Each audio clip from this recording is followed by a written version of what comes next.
থেকে এ বিষয়ে জানাতে যুক্ত হচ্ছেন সহকর্মী শাহরিয়ার জামান পুলক। পুলক, প্রতিমা বিসর্জন আর কতক্ষণ চলবে সেই সঙ্গে জানাবেন দেবীকে বিদায় জানিয়ে ভক্তরা কি বলছেন।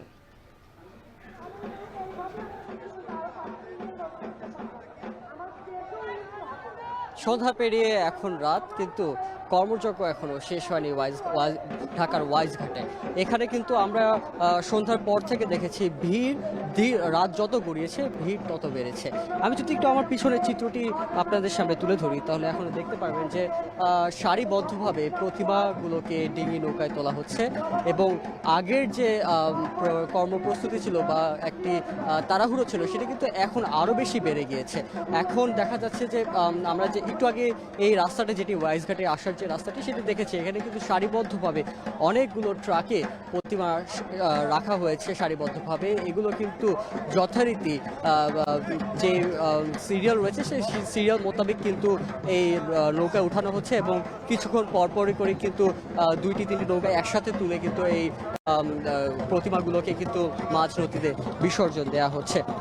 আমরা দেখেছি যে যারা এখানে এসেছেন, ভক্তরা যারা এসেছেন, তারা কিন্তু ঢাকঢোলের শব্দে মুখরিত করে রেখেছেন পরিবেশ। চারপাশে কিন্তু তারা বিভিন্ন জয়ের ধ্বনি বাজিয়ে মা দুর্গাকে কিন্তু মাঝ নদীতে যে এখানে যা বিসর্জন দিচ্ছেন ভক্তরা।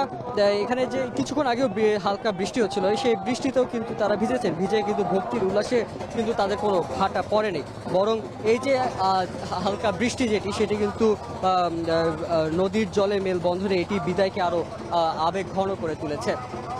বলা বাহুল্য, আজকের যে আবহাওয়া ছিল সেই আবহাওয়াতে কোনো বিড়ম্বনায় পড়তে হয়নি ভক্তদের, কারণ দুপুর থেকেই বেশ মেঘলা আকাশ ছিল এবং সেই মেঘলা আকাশের সাথে সাথে কিন্তু ঠান্ডা হাওয়াও বইছিল।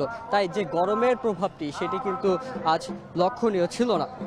তো আজ এখন পর্যন্ত প্রায় 50টিরও বেশি প্রতিমা কিন্তু এখানে ওয়াইজঘাটে আজকে এসেছে এবং এখান থেকে কিন্তু বিসর্জন ধাপে ধাপে সেরে ফেলা হচ্ছে।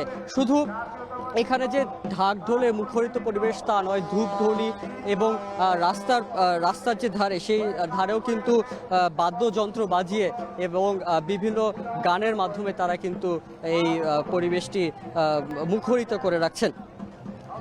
বলা বাহুল্য, এখন পর্যন্ত যে কয়টি প্রতিমা বিসর্জন দেওয়া হয়েছে সেই কয়টি আরও বেশি, মানে রাত যত বাড়বে তত বেশি দ্বিগুণ হওয়ার সম্ভাবনা রয়েছে।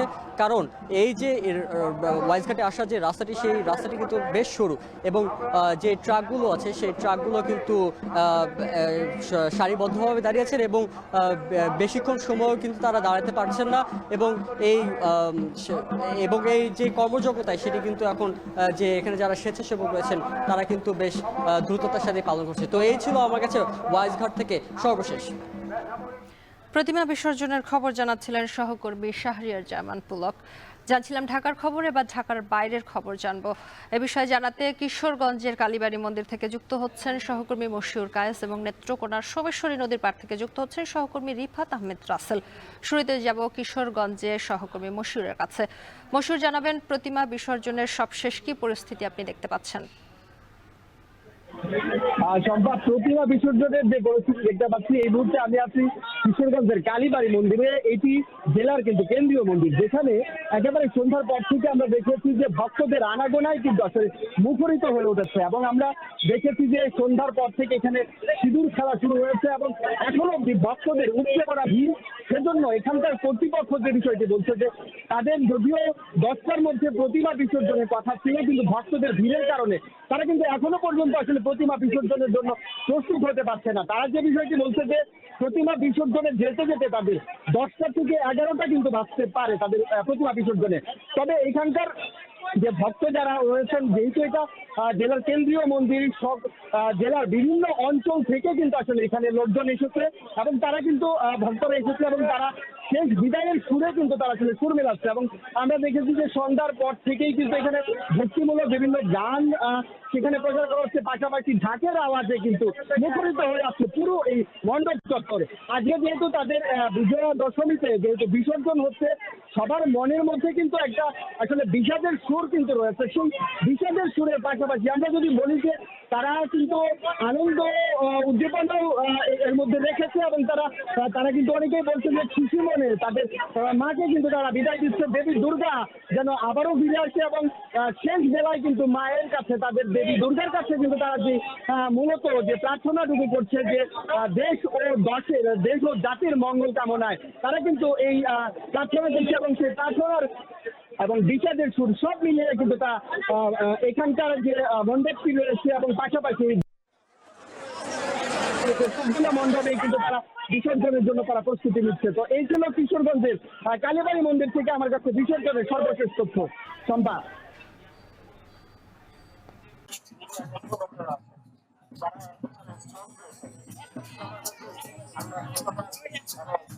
আমি এই মুহূর্তে রয়েছি নেত্রকোনার দুর্গাপুরের সমীশ্বর নদীর পাড়ে। এই মুহূর্তে কিন্তু সমীশ্বর নদীর পাড়ে কিন্তু বিসর্জন পর্ব কিন্তু শুরু হয়েছে। এর আগে দশভূজা বাড়ি মন্দিরে কিন্তু পৌর শহরের যেই প্রতিমাগুলো রয়েছিল সেই প্রতিমাগুলো কিন্তু একসাথে করা হয়েছিল, এবং শত বছর ধরে এই দুর্গাপুরের যে একটি ঐতিহ্য রয়েছে, বিশেষ করে 350 বছরের পুরনো যে মন্দির রয়েছে দশভূজা বাড়ি মন্দির, সেই সুসং রাজার সময়কাল থেকেই এখানে যে পূজা হয়ে আসছে, পূজা অর্চনা, সেই পূজা অর্চনার পর থেকে অর্থাৎ শত বছর ধরে কিন্তু এখানে এই পূজার আনুষ্ঠানিকতা হয়ে আসছে, এবং এই আনুষ্ঠানিকতার অংশ হিসাবে বিজয়া দশমীর একেবারে শেষ পর্বে সবগুলো প্রতিমা একত্রিত করেই কিন্তু এই সমীশ্বরী নদীর পাড়ে বিসর্জন দেওয়া হয়।